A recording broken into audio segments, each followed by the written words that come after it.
Okay, so we're recording the event in any case. Baruchim Abayim, a big warm welcome to all our guests tonight. Before we begin, I would just like to run with you. If someone, I will unmute everyone again.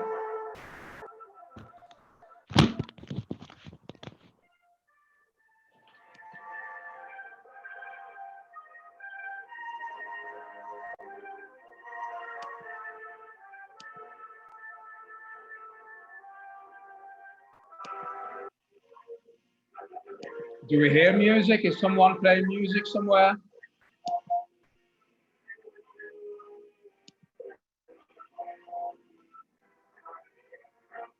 Okay, we've got a bit of a technical issue. We'll fix that.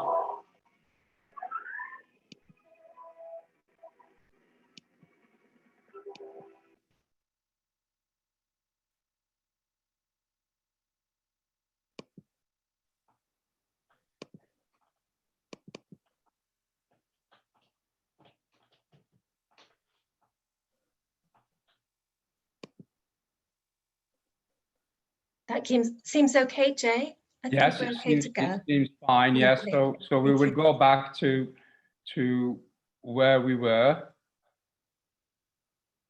and make sure it is recording still. Before I begin, I would just like to run with you the order of the evening and some technical tips on how to make the best of it. My name is Jay Charara. I'm the Vice Chair of the Manchester Jewish Representative Council, and I will be your chair for this evening. You've probably noticed that everyone is muted at the moment. Please stay muted, as sound is very sensitive on these microphones. And if you wish to make a comment or ask a question, please do so on the chat function. Our guest speakers, when invited to speak, will need to unmute themselves. The event will be recorded and a public record made available to everyone who wants it and who wasn't able to be with us tonight. But before I start, I would just like to set the scene for our audience. A full lockdown is currently in place nationwide, as well as continuing restrictions on households mixing together in the Greater Manchester area and districts. Schools and other places of worship are open for prayer within the guidelines, and shops selling essential items are adhering to the rules and guidance in general. Vaccines are being rolled out, with the most vulnerable being considered first. We know that it is imperative to emphasize that the following rules are followed rigorously to speed up the reduction of the infections until all of us in the community are vaccinated. Currently, around 40,000 people have been vaccinated in the Manchester area, including from the most vulnerable cohorts, 1 to 4, with the aim of vaccinating around 800,000 people altogether by mid-April. But before we start, just a quick non-scientific survey. And the question is, are you likely to have the vaccine when offered? So if you could just wave or type yes in the chat function, so we get an indication. Just give you a few seconds so we get an indication as to the level of agreement there.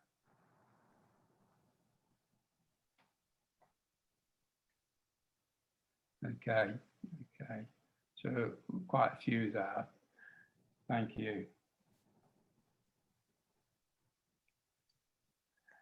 Dear audience, we are outstandingly lucky to have with us this evening a distinguished guest, Professor Alan Silman, our keynote speaker, who will elucidate for us the benefits of vaccinations and answer your questions.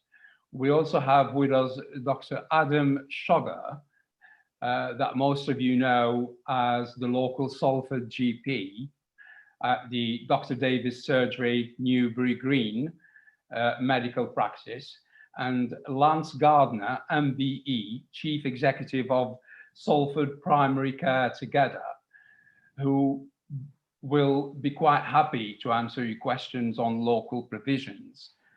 I would introduce our main speaker, Professor Silman, who will give a presentation on the vaccinations and take your questions. We will also have a Q&A with Dr. Sugar and Lance Gardner, and Dr. Jackie Lewis, who is the chair of the Salford Healthy Communities, will make some concluding remarks and give a vote of thanks at the end. We aim to finish around 10 o'clock. Professor Alan Silman doesn't need any introductions. He has been our guest before in the past and very popular. But I will say a few words. Following graduating as a doctor, he trained in rheumatology. Alan then trained in epidemiology at the London School of Hygiene, working with, amongst others, Professor Michael Marmot. He then took up an academic role in the Department of Epidemiology at the London Hospital. He was appointed as Director of Arthritis Research UK at the Manchester University in 1988, as well as a consultant in rheumatology at MRI. In 2007, he changed role and became the first medical director of Arthritis Research UK charity. In 2015, he left AR UK to return to academic research in epidemiology and took up the role of Professor of Musculoskeletal Health at Oxford University. He has written numerous books and over 500 scientific articles. Amongst his current roles, he is serving on the national panel reviewing the quality of epidemiological research in UK universities as part of the government research evaluation framework. Professor, the floor is yours. Well, thank you, and thank you very much for inviting me in probably the most challenging time in public health that I've faced in my professional lifetime. What I want to do this evening is probably talk for around about 30 minutes to summarize as far as I can the current knowledge we have about the vaccines that are now available to prevent the occurrence and spread of COVID-19. I hope I will cover as many of your questions as you have, but certainly I will be prepared to answer any of them afterwards. So I want to start off by making a very important point, which others have made, that this is a disease that spreads from person to person. It doesn't spread in the drinking water. It doesn't spread through rotting food. It doesn't spread from animals. It doesn't spread by hanging around in the air. It is spread from person to person. If we can stop that spread, we can stop that disease. In theory, if all of us were to incarcerate ourselves in our own homes with enough food and supplies to last for a few weeks and nobody left or went out anywhere, in theory, that infection could disappear. And indeed, there are examples of infectious diseases where strict policies of isolation have been very successful.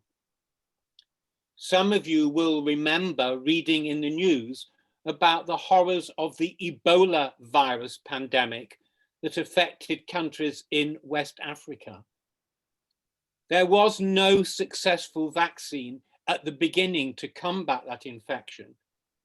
And by isolating everybody who got the disease, and for people being very, very strict about not being in contact with others, in a disease that was 50, 80% fatal in people who caught it, we're able to achieve control. And indeed, that was one of the hopes in this pandemic. When I was giving talks about how this COVID pandemic was going to come to an end in March, April, May last year, I, like many others, believed it might be possible to control this pandemic by some of the measures we've talked about. You all know about hands, face, space, track and trace, quarantine, etc., etc. This virus has proved an implacable enemy. And it has proved that provided there are still some people present in the community with the infection, unless we are prepared to undergo the kind of stringent isolation that can only happen in authoritarian states such as China, all the lockdown measures, all the quarantine, all the preventive measures that we have proved themselves to have only a limited capacity to reduce the level of infection. At its peak in the United Kingdom, around the turn of the year, we were seeing around 60,000 new diagnosed cases a day in Britain. A phenomenal rate, a phenomenal rate. Multiplied up, that's 500,000 a week. That's 25 million a year. That was staggering. The rate has now come down, and today I think it was shortly over 20,000. But of course, that has happened because we have agreed to restrict ourselves to a level never ever been achieved before in peacetime. And thus, and if we show any relaxation in these strict rules, as we know from the 2 previous waves, and as people will know, for example, what's happening in Israel, any relaxation in the strict rules and this virus will continue to spread at unprecedented rates. The fact that the rate has come down in the past month is not a surprise. I would have been devastated if it had not happened. It had to happen, but it has not gone away. We do not have any successful treatment that works when people get this infection to stop them getting sick. We have some treatments that are useful in the sickest in our community, such that the death rates in intensive care, which were 60 to 70%, are about half. But we cannot rely on a simple pill, a simple tablet that we could take when we first have a positive swab test or in contact with somebody, like an antibiotic that will treat and get rid of this infection. So from the beginning, people said we needed to develop vaccines because we may need them. And as it's turned out, it's not we may need them, we absolutely need them. Without vaccines, there is no way that this pandemic is going to come to an end and normal life will resume. Now, when the people started making vaccines, there was no guarantee that they would work. There are many diseases we are still struggling to find vaccines that work. We also know that for some conditions like influenza, flu, We can have a vaccine that works, but maybe in about 60% of the population. But come the next year, that vaccine does not work. One of the great medical success stories of, I was going to say this century, but maybe this century and last century, is the ability of scientists worldwide to produce a number of vaccines that have been shown to be safe and effective within a time scale that a generation before people could have only dreamt about. It is almost unbelievable that within a very short time of the Chinese releasing the genetic code of the vaccine, that research laboratories around the world came up with the design of a vaccine. It was then tested to show that it would produce an immunity potentially in the laboratory. Then it produced some immunity in blood tests in patients. And at the end of last year, 3 vaccines showed unambiguously that they could stop enough people getting sick with this condition, if you like, to take the sting out of this pandemic. Now, before talking about the vaccine specifically, I want to make 2 other points.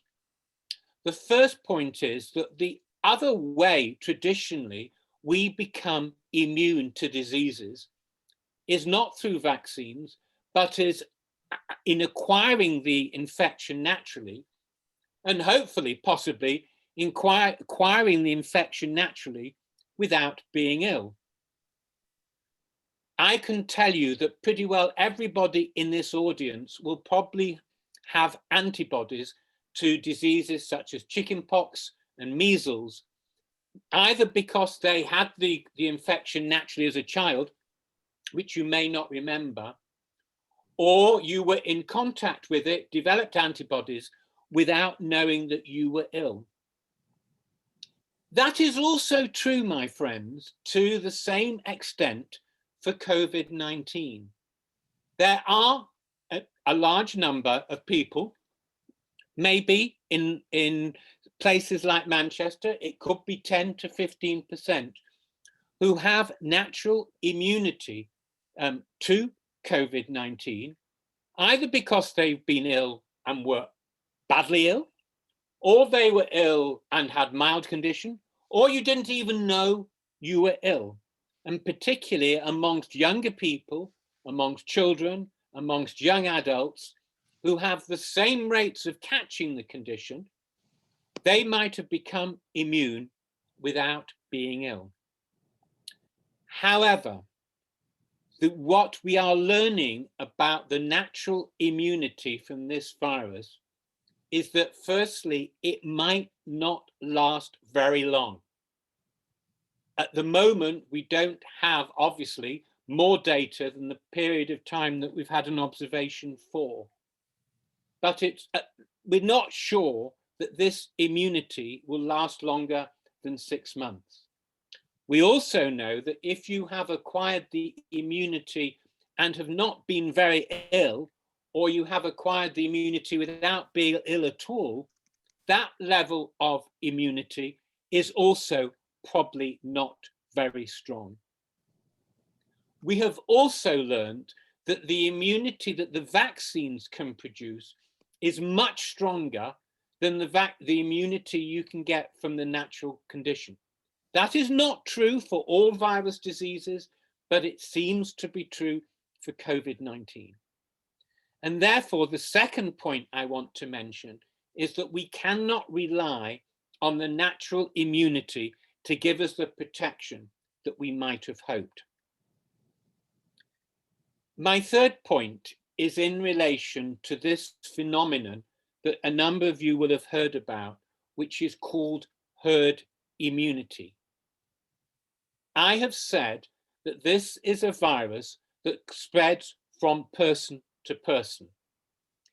if there is nobody that the virus can spread its evil infection to, then it will essentially just turn over and die.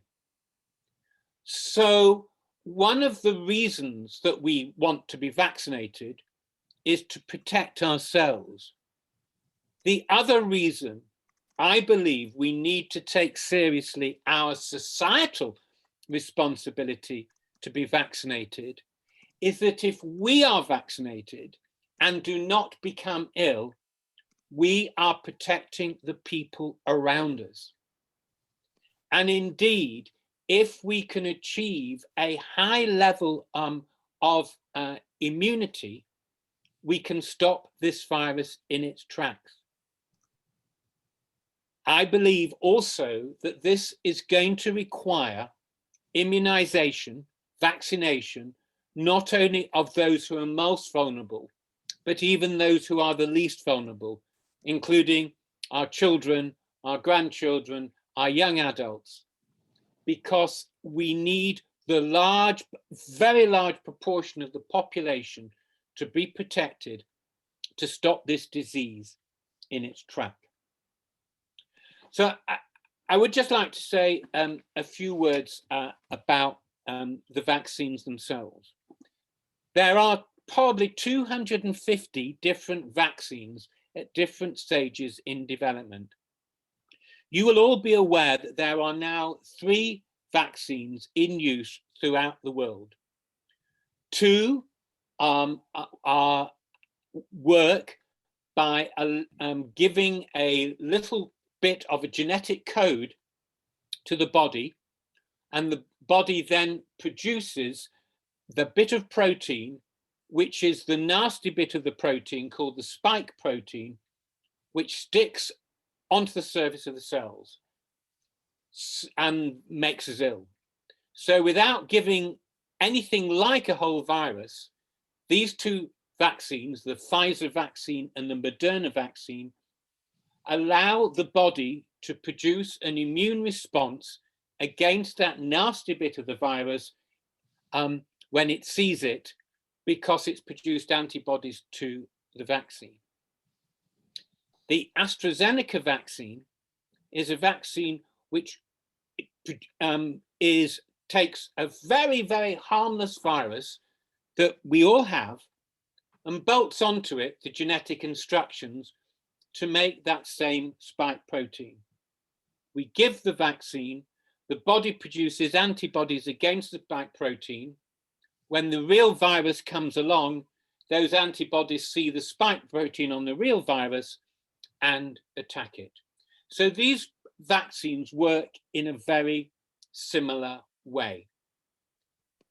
The results of the vaccine trials that came out in December from these 3 vaccines showed that they were capable of reducing the number of people with a significant infection. By that, I mean an infection that wasn't just a mild attack of flu, but caused you to be admitted to hospital, for example, by well over 80% and probably much nearer 90%. In the world of vaccines, these are very high success rates. The other important thing to mention about these vaccines is that they are very safe. A company can produce as much vaccine as it likes. Governments in Western countries can put as much investment into vaccine production, can come into Downing Street press conferences and the like and say, we have got exciting vaccines and we are going to introduce them. But before any vaccine can be introduced in the United Kingdom, in Europe, in the United States, the regulators, the people who act on our behalf, look primarily at the safety of the vaccines. That is their first concern. They will not take, and they have not taken, any shortcuts in evaluating the safety of the vaccines. How do I know it? because for 12 years I sat on the committee in the UK at the MHRA, the Medicinal and Health Regulatory Agency, and I have been there when these discussions are made. I do not believe any shortcuts were made in looking at the safety of these vaccines. And indeed, as the latest data show, 5 million people in this country have had these vaccines. And believe me, if there were any significant safety concerns in the short term, we would have known about them. Now, clearly somebody's going to say, well, what could happen after 1 month or 3 months or 6 months or 9 months? Well, the answer is we don't know. From first principles, knowing how these vaccines work, I would be extremely surprised, but I can't know. But what I do know is in the short term, these vaccines are very safe. The next question people say, well, do they work? And we are bombarded on the news every day by figures that are worrying, superficially. And I want to say 3 things. Firstly, there has been this debate about 1 dose, whether we should have a gap of 3 weeks, 3 months, or what have you. I think the point to emphasize is that this vaccine, like many other vaccines, and you will all know that most childhood illnesses require at least 2, sometimes 3 doses of vaccine to achieve immunity. You are vaccinated, you are protected against this infection when you have completed the course. You are not protected when you're halfway through the course, as with so many other things. You need to complete the course to get through the exam. The studies that have been done on the vaccines have reported on the success rate 1 week after second dose of the vaccine. We do not expect, we would not expect these vaccines to work after 1 dose.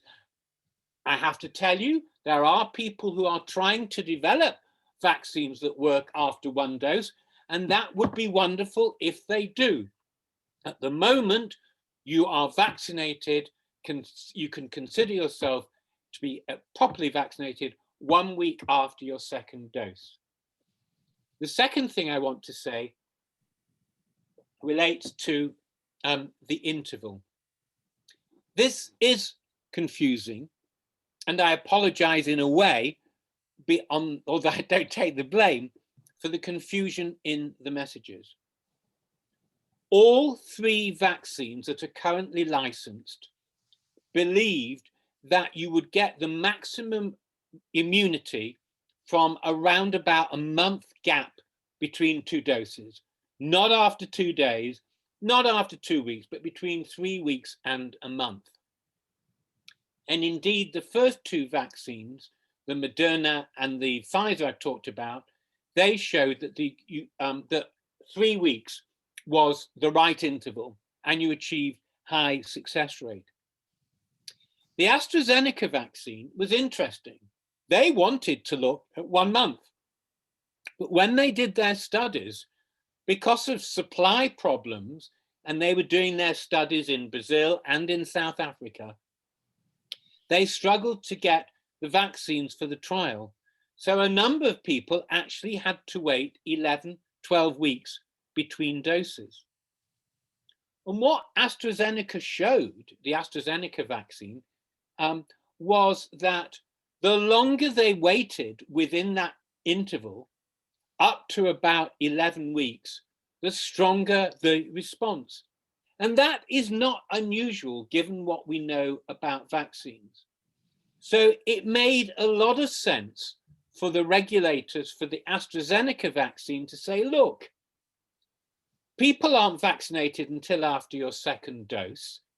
We know that it works best after a gap of 3 months. Please have the vaccine, but be patient and await 3 months. Now, the Pfizer and Moderna vaccine are very effective after 3 weeks. There is absolutely no reason to believe that that effectiveness will wear off.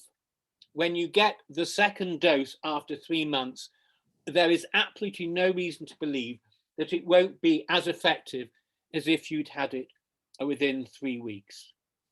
We can debate the government's decision about whether it was the right thing or the wrong thing, and for at-risk groups, whether they should move to get the dose within 3 weeks. All I wanted to do was to reassure people that waiting 3 months, there are no data that you will suffer. I will last 2 points, and then I'll take some questions. You would have needed to have been on a different planet not to have heard the words new variant recently. With the anxiety, in fact, the genuine anxiety, that the new variant that came to this country started off in Kent, sometimes called the Kent variant, is associated with a much more rapid rate of transmission. And there are a number of reasons why that is so. That basically, if you have the Kent variant of the virus, which is probably the main variant that's affecting most people now, at the moment, what we know is that this virus grows much quicker. And when you cough or sneeze or what have you, if you have that new variant, you are probably coughing out, sneezing out, shouting out, laughing out, more copies, and therefore more people get infected. And that's why we have seen the numbers go up. The news at one of the briefings last week was possibly this variant might be associated with more severe disease. I have to tell you, that was not based on real data. That was based on some statisticians putting into their computer models, making some inferences about how this variant may work. At the moment, we do not know whether this variant causes more serious disease. What we do know is that the current vaccines work against this new variant. The current vaccines work against this new variant. Now, I would have stopped this talk here, but yesterday, and some of you may have read it on the news, there was a discussion about some of the other variants, particularly the so-called Brazilian variant. Now, it does appear that the vaccine produced by Moderna, and if this is true for the vaccine produced by Moderna, I would confidently expect it to be true for the other vaccines, does actually produce an antibody response against this Brazilian variant. The amount of antibodies it produces against that variant are not as high against what this vaccine produces against other variants, but the people who've done the research believe that they are high enough. So at the moment, we have very good reason to believe that none of the variants, as nasty as they are in spreading the disease, will not respond to the current vaccines. The other good news story is that the way that these vaccines have been developed means that they can be developed and refined very, very quickly in a matter of weeks. So if it turns out, and that's a big if it turns out not these variants, but in a week or a month or 6 months, that there are some variants for whom these vaccines are not as good as they should be, it will be a really relatively simple job for the vaccine manufacturers to tweak their vaccine design to produce the vaccines that we need. Indeed, what Moderna company said yesterday, and that made sense, it might be that what we might do is might even need a third dose after a month or 2 months or 6 months or what have you. And I suspect we will move to the situation where, like flu is within our communities on a, if you like, a permanent basis, and every year those who are most vulnerable have a top up. I believe moving forward, it is quite likely that maybe every year, possibly every 6 months, we might need to have a top up vaccine. But I do believe that it will work. And the final thing I want to say, Jay, if that's okay. That's fine, please go ahead. Yeah, is that going back to the beginning, if you remember, I said this is a virus that works from person to person spread. Stop communicating with other people and this virus will stop. Being vaccinated with our successful vaccines, we have a very high chance, particularly if we have very high rates, that it can stop. Put those two together, put those two weapons together in combination, that is unbeatable. And in the period of time leading up to that point, where we've achieved enough people being immunized, we are going to need to work with both those weapons, reducing our person-to-person contact so the virus has nowhere to go. And if it ends up having somewhere to go, the vaccine stops it in its track. And maybe with that, Jay, I'll pause and take any questions people have. Yes, certainly. Thank you very much for that, Professor. Yes, certainly the question of prevention and control is a very important one. I was in a meeting just this week with the Director of Public Health in Manchester, and one of the areas that was covered was the fact that the plan was to have everyone vaccinated by perhaps September. And as you said, maybe there is a need to look at this on a yearly basis in a similar fashion to the flu. Now, the question is whether we are vaccinating with Moderna, Pfizer, or with the AstraZeneca. We've seen this recently in the news, do we have enough of the vaccines? Do we have enough? Can we produce enough to keep up with the demand? Because none of us are safe until all of us are safe around the globe. So I think that's a very good question. Of course, in theory, the world's vaccine capacity production can be geared up to produce enough vaccine for everybody. When we are faced with disasters on this scale, the world can respond.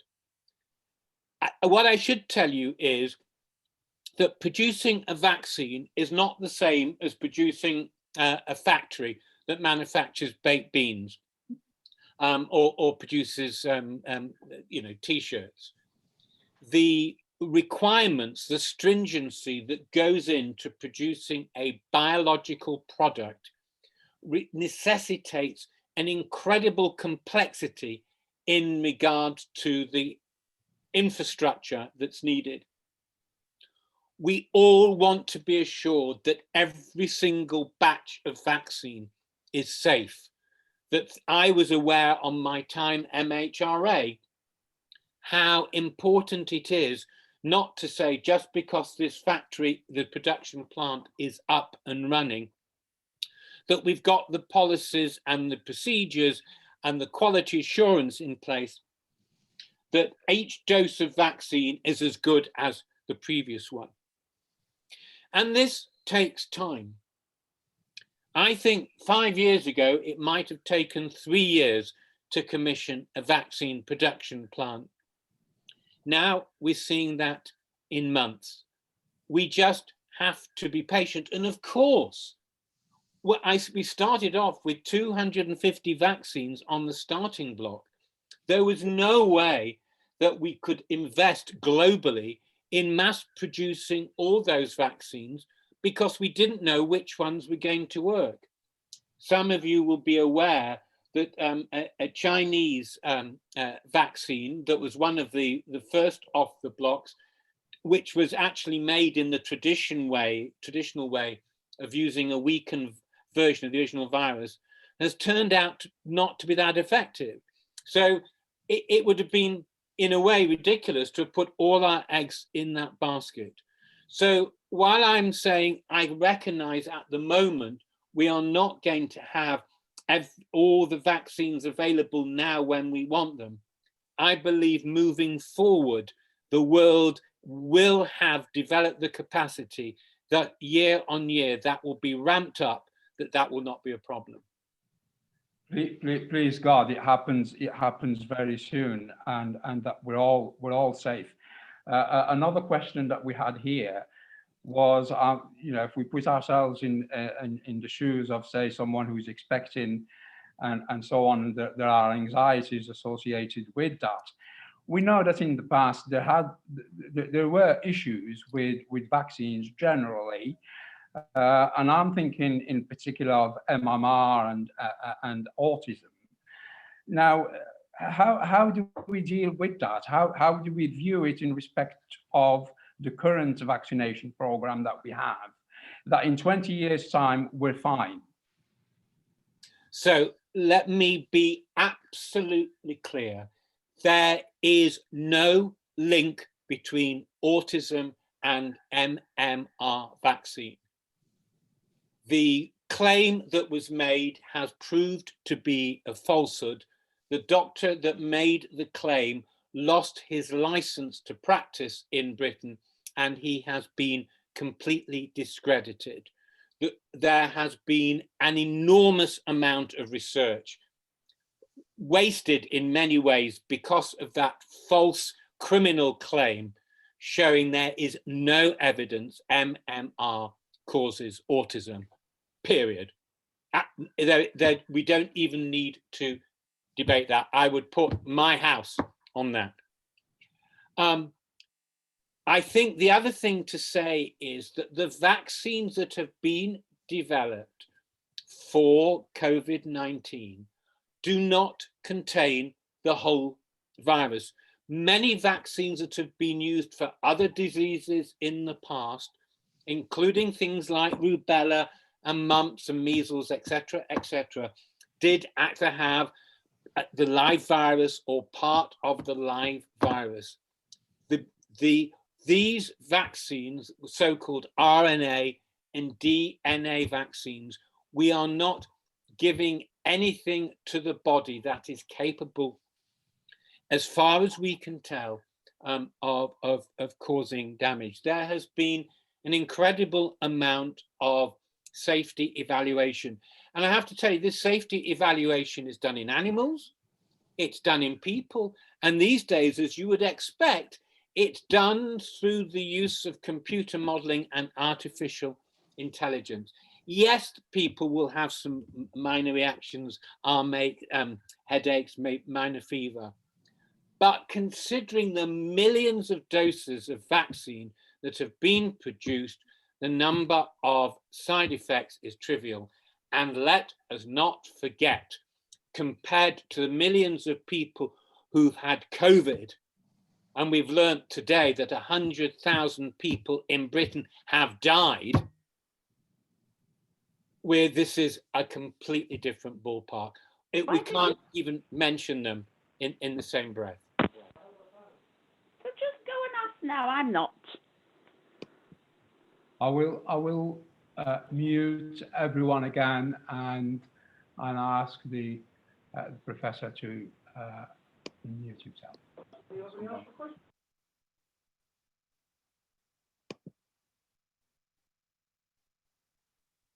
Thank you. Okay.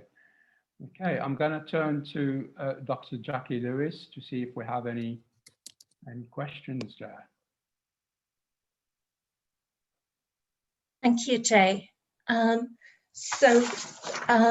me just see. In pregnancy, there have been 1 or 2 questions about that, about safety in pregnancy and whether the Pfizer or the AstraZeneca vaccine would be preferable in pregnancy if someone has the choice, and also about safest stage in pregnancy to be vaccinated if someone, for example, is a frontline worker and chooses to be vaccinated while being pregnant. So thank you for that. So the first thing to say is that probably for very good reasons, when vaccines are tested, they're not tested in people who are pregnant. So to some extent, we are working from expert opinion rather than from data. The trials specifically excluded people who are pregnant because of concerns that there may be unknown problems. However, I will say a few things. Firstly, we know that pregnancy can be an unsafe period for people getting the infection. And there is a concern that particularly people in caring roles, perhaps nurses, care workers, other people in health services, etc., if you are pregnant and catch the virus, because of the generalized reduction in the body's immune system during pregnancy, and that's there for good reason, because the baby to some extent is a foreign, in immune sense, a foreign person inside the uterus. So you don't want any bad immune problems from the mum to affect the baby. So pregnancy is associated with a period of reduced immunity. So actually it is bad probably for women who are pregnant who get the infection, both in terms of that they could get a worse infection and the possibility, and we're not really sure because there's not enough data, that there may be a potential that there may be more harm to the baby, either reduced birth weight or very unusually, maybe some birth defects, although the numbers are too small. So the advice is that actually for women who are pregnant or thinking about pregnant, against what seems to be a small, it is small, but real risk that if you catch COVID, it could be worse for you and your baby. It is far better for you to be protected with the vaccine. So experts like Anthony Fauci, the person who's advising Joe Biden and is the head of the National Institute of Allergy and Infectious Diseases in the United States, and others are saying, we don't have any theoretical reason to believe it's harmful. Given the potential harm of getting the infection, it is much better that pregnant women are protected. Thank you, Professor, for that comprehensive answer. We have a question here from Alex Klein.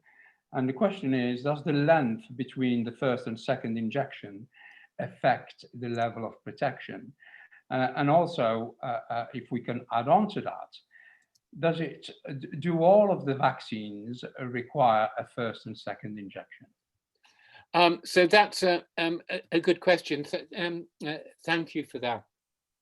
As I say, the unfortunate thing is, to some extent, is that we know, as I said in my talk, that the AstraZeneca vaccine, the protection is increased the longer the gap.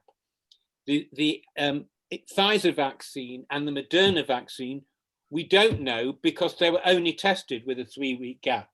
And I think Britain and possibly Denmark, although a few, I think Austria maybe, some other countries are moving towards a longer gap. Theoretically, as I have said, I do not envisage that it will reduce the level of immunity, but of course, the immunity is very high. I think that the high level of immunity will be found 3 months to the same extent after 3 weeks. This is a different point. I mean, I think that for people who are frontline care workers in our NHS, and I'm making a political point here and not a medical point, and we want, you know, one of the problems in the NHS at the moment is the nurses are being sick, being ill, or they are having to isolate because somebody they're in contact with or through their kids' school or what have you. Then I think it would have made sense for all frontline workers in the health and care industry to have had the vaccines at 3 weeks, just because they are protected quicker and we need them back at work. The last part of your question, will there be a vaccine that works with 1 dose?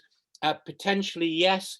The Johnson & Johnson company, I've got a clinical trial at the moment comparing 1 dose with 2 doses. They've told us the results are expected any day now. Given the fact that their vaccine is very much like the AstraZeneca vaccine, I'd be surprised if they showed 1 dose was good enough, but they're testing it. Okay, thank you for that, Professor. I think we've answered most of the questions that we had from our audience, as well as the questions that we had earlier on. Just to wrap up this section. I wonder, so because somebody's given a comment here, and I've seen this advertised, that can I say that this issue that's been circulating on social media, that these vaccines cause infertility, there is absolutely no data to suggest that, and there is no reason why that should be so, either in males or in females. Thank you for that. Could I just ask one last question? And that is, this is a question for yourself, Professor. Now, this epidemic is an event that happens once every 100 years or so, and no one saw it coming. And from your personal perspective, how did you feel about it when it happened, and what has changed for you? Has anything changed at all?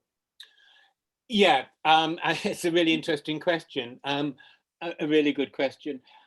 When the virus first hit, we knew what was happening in China, but the message was that actually this was just like seasonal flu. And, you know, I'm aware, having worked as a junior doctor in the NHS, that during a bad flu epidemic, a lot of elderly people, particularly with underlying chest problems, can end up in hospital, and unfortunately some could succumb. And yes, there was the sense that this could just be like bad flu.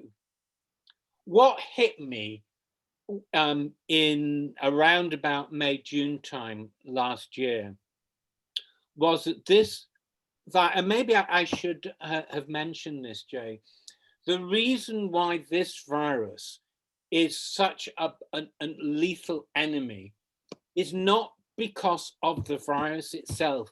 The virus, if you met it in the streets, you'd think, gosh, nice, harmless looking virus, looks like any other virus. For reasons that we're not sure about still, although some of the evidence is becoming clear, in some people, and sadly that some is quite a lot, maybe 15, 20%, the body, our bodies, treat that simple, innocent virus as if it is a major enemy and mount a response in terms of all the different things we can do in combating an infection in a way that's actually harmful. And the reality is that when we hear about people getting really sick in intensive care, for example, and getting blood clots and etc., most of that damage is not caused by the virus, but it's caused by the body's overreaction for reasons that we don't fully understand. Some of you will be aware of this drug called dexamethasone, which is now widely used in intensive care. And the dexamethasone doesn't kill the virus. Dexamethasone stops the body overreacting to the virus. And that was my biggest surprise. Thank you very much, Professor, for your very comprehensive talk tonight. Now we will turn to Dr. Adam Sugar and Lance Gardner. We will ask Dr. Adam Sugar first to give us a few words from a local GP perspective. Dr. Adam Sugar is our local Salford GP at the Dr. Davis surgery in Newbury Green, and Lance Gardner will give us the public health perspective as well. So Dr. Adam Sugar, the floor is yours.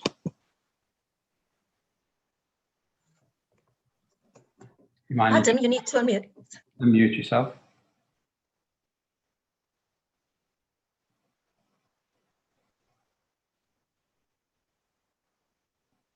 Okay, can you hear me now? We can hear you, yes, go ahead. First of all, can I say personally, it's a great pleasure to see Professor Silman again. I'm sure he's not aware of it, but we go back nearly 40 years when he was an epidemiology lecturer at my medical school in the London Hospital. But we both had hair then, and it was black for both of us. And he had a very unusual skill in that he made a bunch of 20, 21-year-old people be actually interested in epidemiology, which is quite a mean feat. So it's nice to see after so many years, even though we both got a lot older.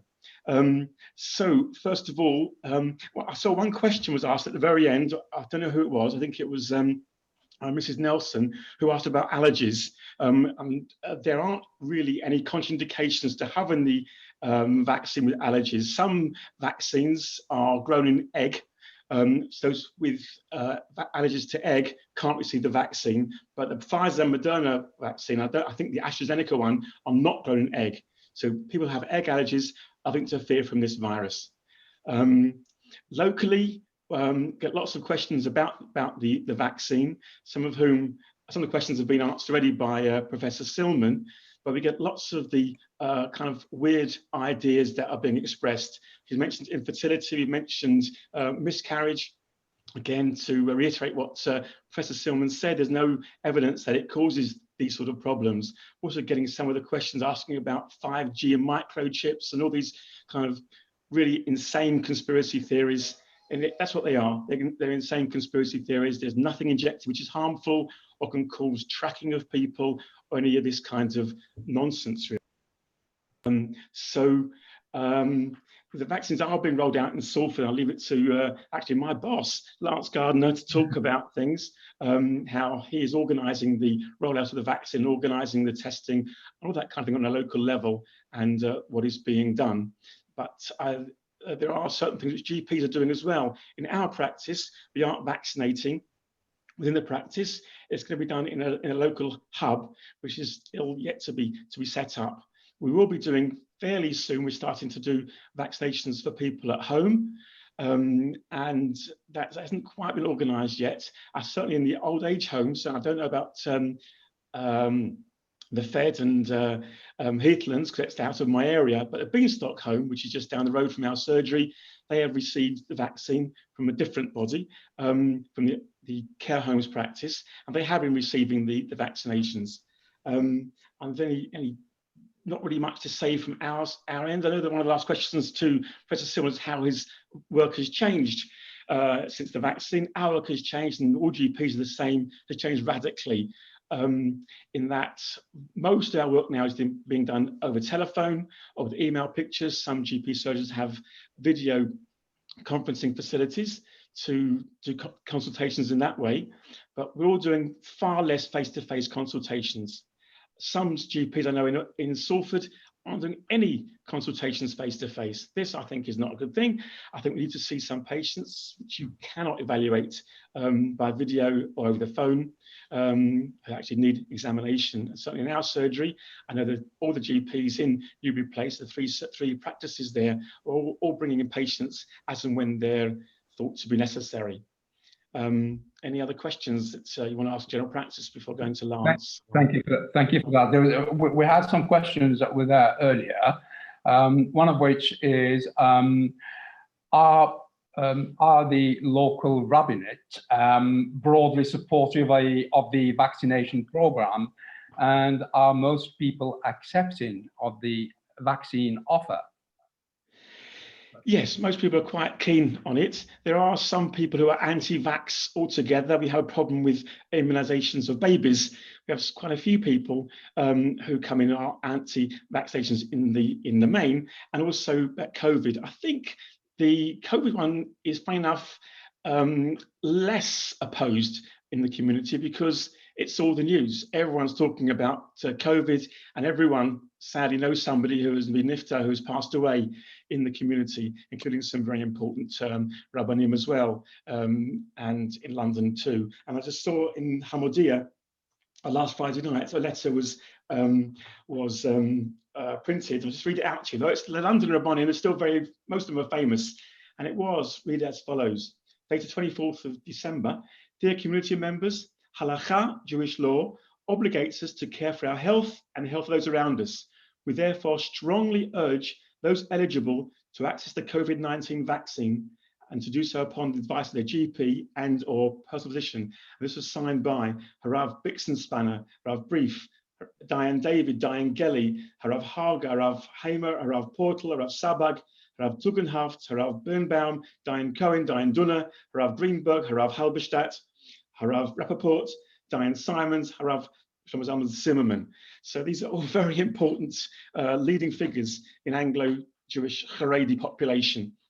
Locally, I know that this Thursday, in the start of the day, the Torah Way, there's a speech which is entitled, what do I do if I have to get my COVID vaccine on Shabbat? And that means that they're going to check the COVID vaccine, a bit of Talmudic Bilpul. That means they're accepting the vaccine, but the question is what it should do on Shabbat. So I think there is a general push, a general acquiescence and encouragement to have the vaccine in the local from community. So thank you for that, Doctor. I know the question regarding Shabbat, and there is Pikuach Nefesh that is precisely for Shabbat. I also know that Hatzolah do a lot of work around here in Broughton Park and elsewhere. And the question is, how soon might the GPs reach the housebound elderly to vaccinate them around where we are, Broughton Park area?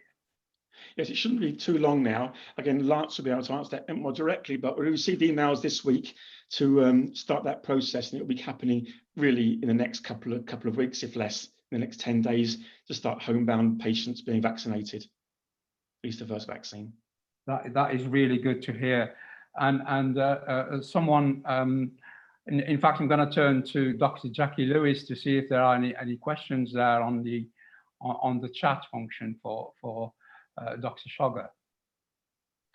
At the moment, none have come in specifically about general practice. Okay. But I wonder if anybody from the audience wants to add any questions. Though I can see, sorry, there is one about children in school. And with that previously, there had been the question about how soon is it likely for young people with severe learning disability, are they going to be counted within the high-risk category at all?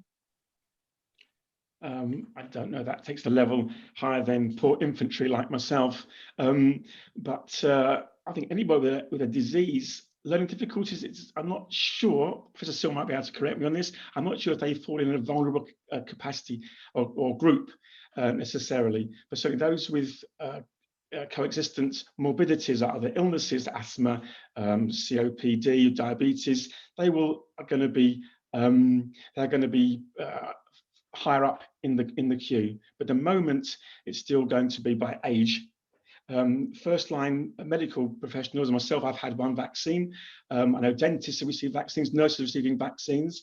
They're being pushed a little bit ahead. I saw somebody ask questions about teachers. That's not a question which I can answer. That's a political decision, which I don't have any information about. Thank you for that.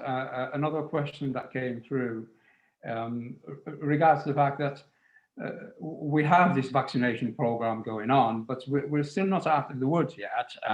The virus is still out there, and as the professor says earlier, we still need to keep our distance, wash our hands, and adhere to all those rules. Generally speaking, from your viewpoint, are people still keeping and achieving good social distancing? Well, it depends. If you look at the papers from last Thursday, you'll see the answers being no. I think the majority of people are being quite careful. There are quite a lot of recidivists, however. I've stopped going, but I was going to a certain major synagogue, and out of 70 people actually in the room, only one was wearing a mask, and that was me. So it has been pretty bad. I haven't been since the summer because I stopped going, but it is difficult. I think a lot of people are ignoring these things. I saw pictures from Salford Hill on WhatsApp yesterday, going to supermarkets and not taking any precautions at all. The local shops are being fairly good. I think all of them, I don't want to name names, but the ones I've been to have all got hand sanitizers at the door, or notes saying, wear masks. So I think they're encouraging these sort of things. Well, it's 100%, sadly not. I think there's many people who aren't doing these things. During the lockdown, there were lots of illegal street minyanim, and this was sad. I know a colleague of mine, she went for a walk on Shabbat morning, and she saw lots of people walking into alleyways having illicit minyanim. I mean, this is regrettable, to say the least. Yes. But by and large, I think most people are keeping it. I was going to say that, Doctor, that by and large, the majority of people are adhering to the rules and are following them, and like everywhere else, when we look at a normal population, there are always those that are going to be either side of the bell curve, as it were. But that is very, very useful. Thank you very much, Doctor. Are there any questions? Yes. Yeah, is it possible to ask a question? Certainly, go ahead. Thank you. Okay, so basically, in 2010, there was the swine flu epidemic.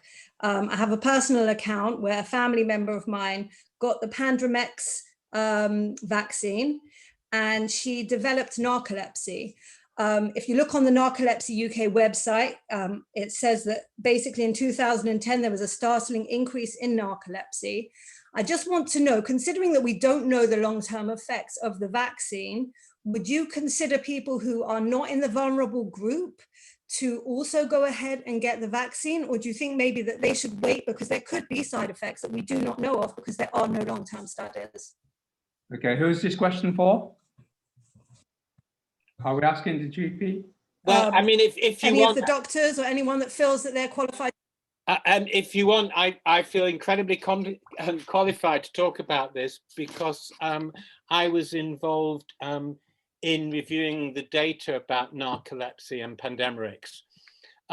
It is actually a very, very complicated issue. And although there was a court case which settled, the nature of the data I found as an epidemiologist was relatively weak. and it was quite interesting that in terms of what the scientists believed was the strength of the link, it was weak. And one of the problems about that, the issue with narcolepsy, and I don't want to take over this forum on that, is that the vaccine stopped being used relatively quickly because it turned out that swine flu wasn't the big issue that it was going to be. And then we were unable to do the kinds of studies where we had vaccinated and unvaccinated group with people who were unaware of the risks. And narcolepsy is one of those interesting conditions where people fall asleep, where even the doctors who treat it can't agree on what constitutes a case. And so one of the issues that emerged was that, were there more cases of narcolepsy following the vaccine because more cases were reported because of the concerns that had been expressed in the media. But the other thing, again, is worth mentioning, these vaccines being used in this pandemic are different because they are not live virus, pathological virus vaccines. They are completely new ways of developing vaccines. And I think for that reason, we need to be optimistic they're going to be very safe. Thank you. Thank you very much. Thank you. So I appreciate that. I just wonder if you could address the question. So, okay, can we just leave it there? Thank you. And so because we're pressed for time, so we're going to move on now. Thank you. What I was going to say is that scientific research is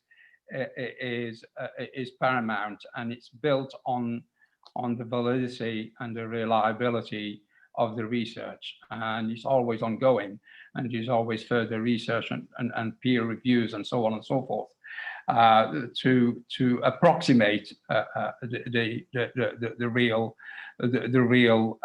answers and the real truths. Now I know that we have Lance Gardner with us as well, so I will give the floor to Lance Gardner, who will tell us a little bit about the primary care point of view with regards to vaccinations. The floor is yours. Thank you, Chair. I'd like to say what an honour it is to be able to come to such an august body and a really interesting discussion. Can I just answer a couple of questions that didn't get answered? So the lady who asked about children and teachers, the vaccine is not licensed for children under 16. Pfizer is licensed at 16, AstraZeneca at 18. So that's why the school children aren't being done. And Professor Silman will tell you much better than I that the risks amongst children are minimal. And that's one of the reasons why they haven't tested to that degree. The other thing is that government, for whatever reason, I know it has been debated long, that school teachers are not in the priority groups. Whether we agree with that's a different conversation, but they have agreed it is not a priority group. So I just thought I'd answer that. And no, you can't choose which vaccine you get, and I'll come on to why.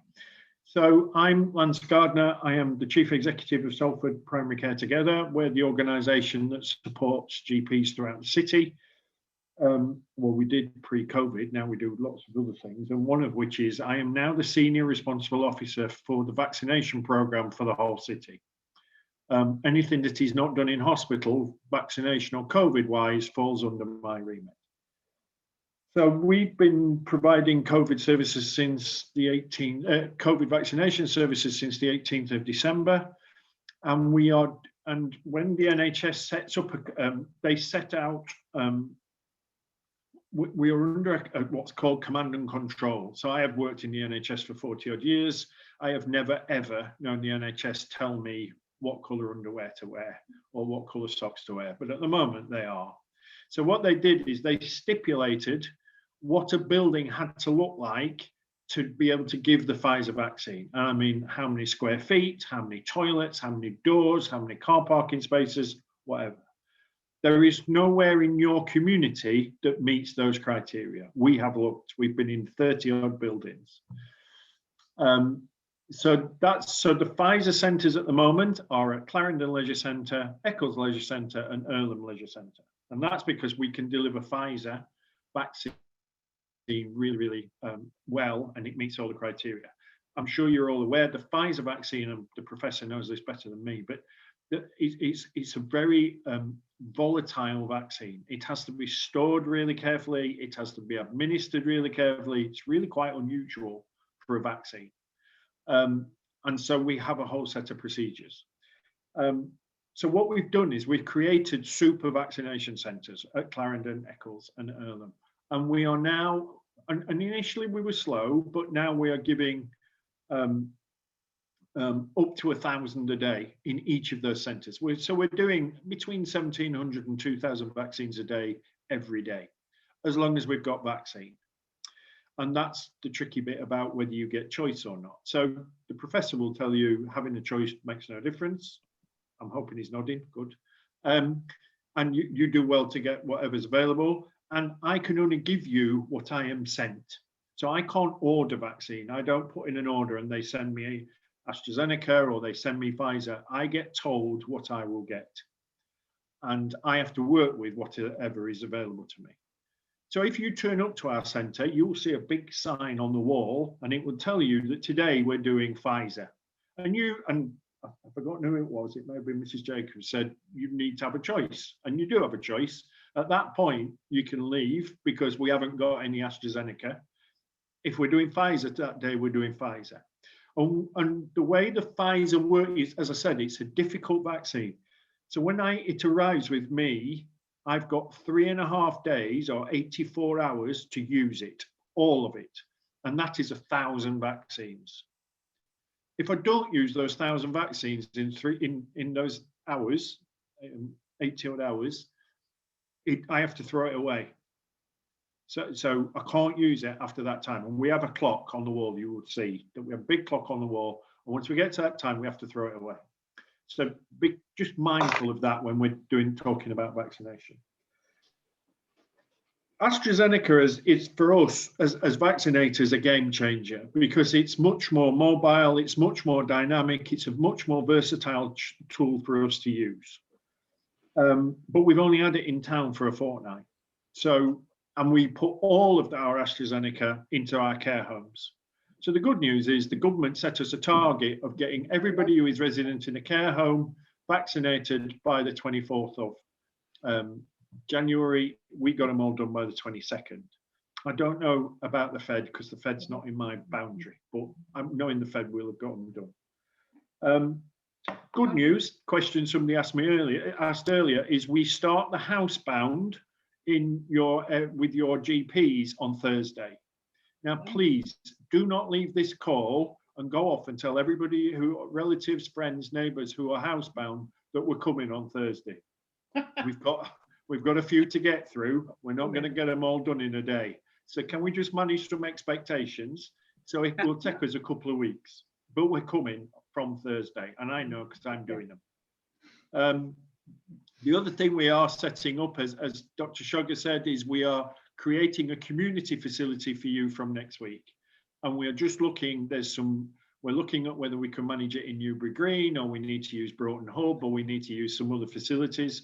But we're looking at those tomorrow and we will make a decision this week. So we will have a facility in your community or very close to it by the end of next week. And we are now, as some of you have been saying on the messaging, we are now inviting virtually everybody over 70 and the people who are clinically extremely vulnerable. So we're starting to work our way through all those groups. And we've done, I'm proud to say, we've done 10% of the population of Salford already. So, and we've only had vaccination really going for a couple of weeks. So that's not bad going. And the majority of those, vast majority, 90% of those are over 80, and they're the people who are at greatest risk. I'm going to stop now and let you ask me questions about the practicalities of the programme.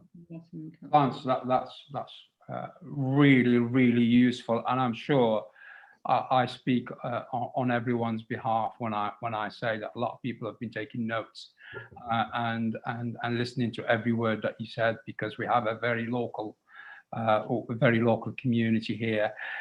And when you do say that you're looking at places like Newbury Green and elsewhere as hubs, that really is very useful. There was something that was mentioned earlier on, and that reminded me of other issues that we've heard recently and also in the news. And that is when there is spare capacity, because some of the vaccines, such as the Pfizer and so on, have to be stored and under certain temperatures and what have you, and have to be used by a certain time. Now, if there are spare, as you said, and the clock is ticking, now what happens there? So that's a brilliant question. So what we do is we have a cohort of people, and when we've got the clock ticking, we have them waiting outside just in case. So when we're getting down to that final hour of the time I've got where the Pfizer is doable, we have some people around, and we do try and tie it up really tight.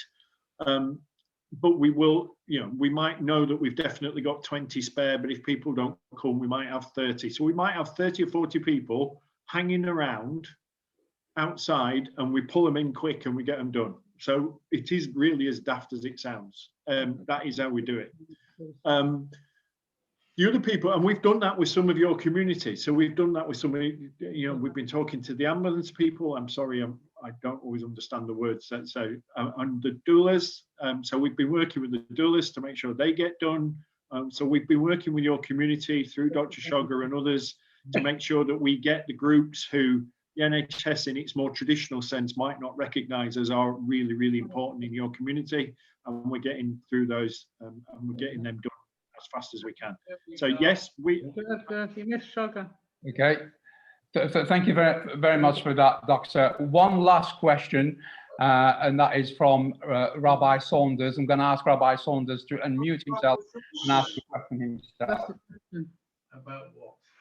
He's asking you a question. Hi. Hi, thanks. Yeah, can you hear me? Yeah, hi, Lan. Yeah, as I've been vaccinated with the AstraZeneca through the care homes. I just wonder, firstly, they do ask questions about allergies and so on and past history. Are there some people who would be better off with one over the other, even if you... Arnie! Can you please mute? Can TY mute, please? Can you hear me? Yes, carry on, Rabbi. Yes, sorry. Are there any allergies that would make it better to have one rather than the other? And while I've got the floor, I didn't put this in the chat. I hear all sorts of people talk about, all the anti-vax theories, although in my experience, the vast majority of the people who've been called so far from the community, from the Haredi community, the over 80s care homes, the vast majority have taken. In fact, I haven't heard of anyone actively refusing. That might happen as we get down the cohorts where people will say, well, I'd rather not. I'm not so vulnerable. But what you do hear, and some of the anti-vax stuff is completely ridiculous, and obviously some of the anti-virus existing stuff is ridiculous. But what you do hear is people who talk about so-called cures. You see adverts in the Jewish advertisers and so on. There was one the other day, somebody was selling something for £150, which was supposed to A, cure you if you had the virus, and B, protect you if you haven't. And I've seen quite a few of those sorts of things. I just wonder if whether the professor or Lance or anybody would like to just say something about that. So that's two questions, if you like. Thanks, and thank you for a wonderful session.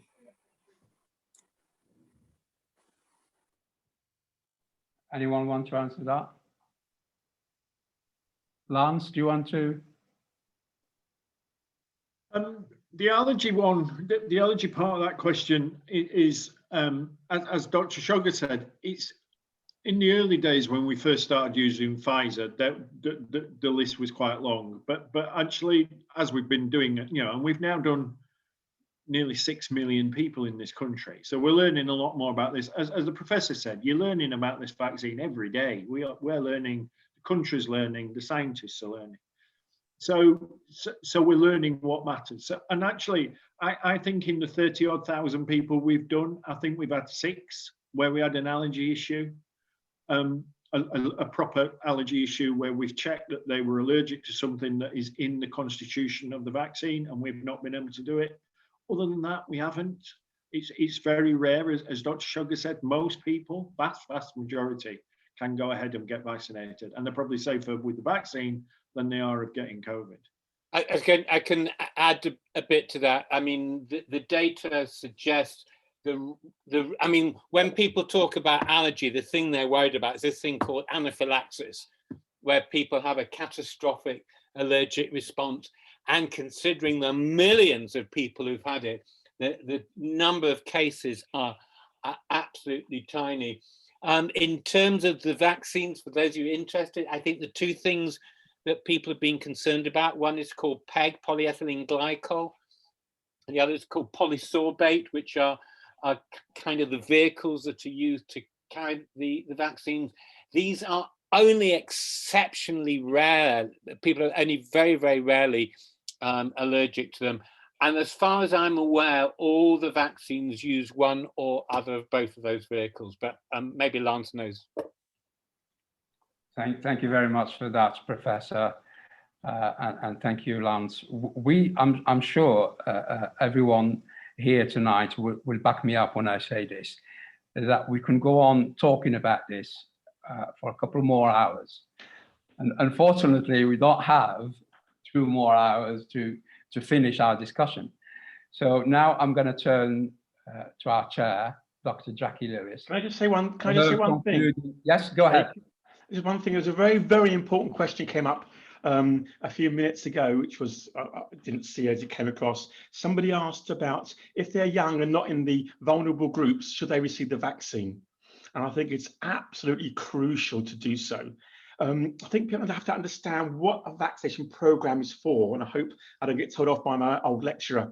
Besides, apart from my old lecturer, is I see my rabbi who did my my wedding as well here, so I'm seeing all of old timers here.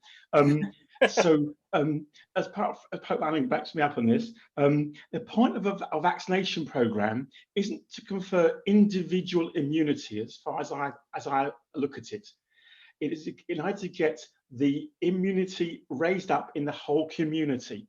And the higher that vaccination rate is, the better the population and the country is going to be protected from this epidemic, to stop it in its tracks. So it's not individual immunity trying to achieve, although that's obviously for the individual, that's what's important, but it's trying to raise the number of antibodies or number of antibody positive people within the community to stop this virus in its tracks. So I think it's crucial to have as many people as possible to receive the vaccine. Of course, those who are less likely to be ill are going to lower down the pecking order, but it's still important for as many people as possible to get vaccinated, obviously within the limits of the vaccine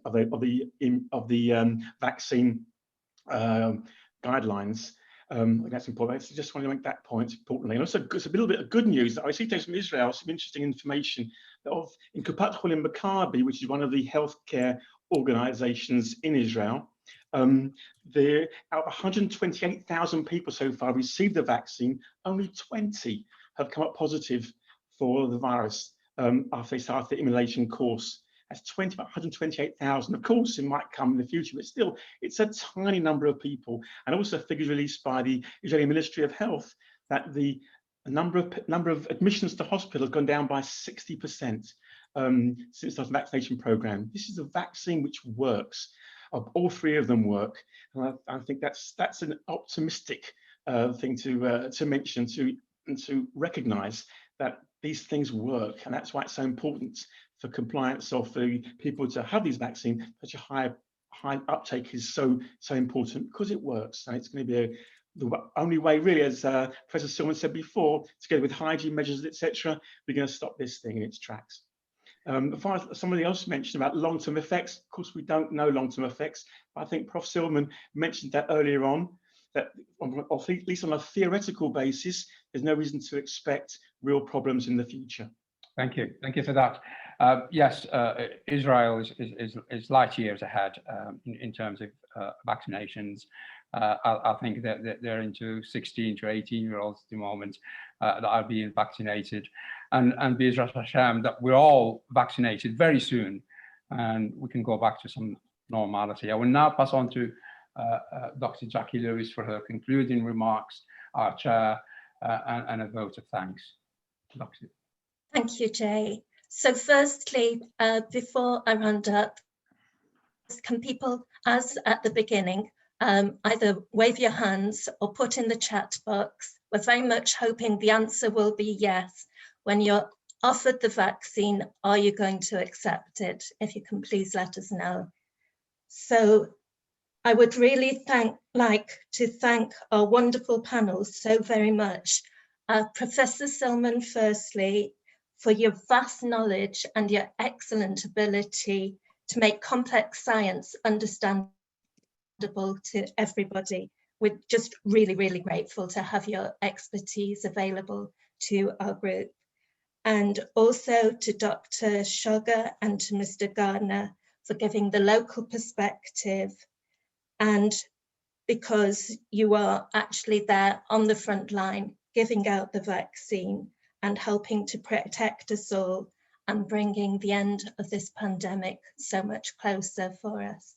And we really hope that all our audience will stay well and stay safe. Thank you so much for a fabulous evening, and thank you to our fantastic host tonight, Jay Charara. Thank you, everybody. Thank you. Thank you. And with that, we will conclude the evening. Thank you very much for being here, and goodbye. Thank you very much. And nice to see you again, Adam. Yeah, okay, thank you.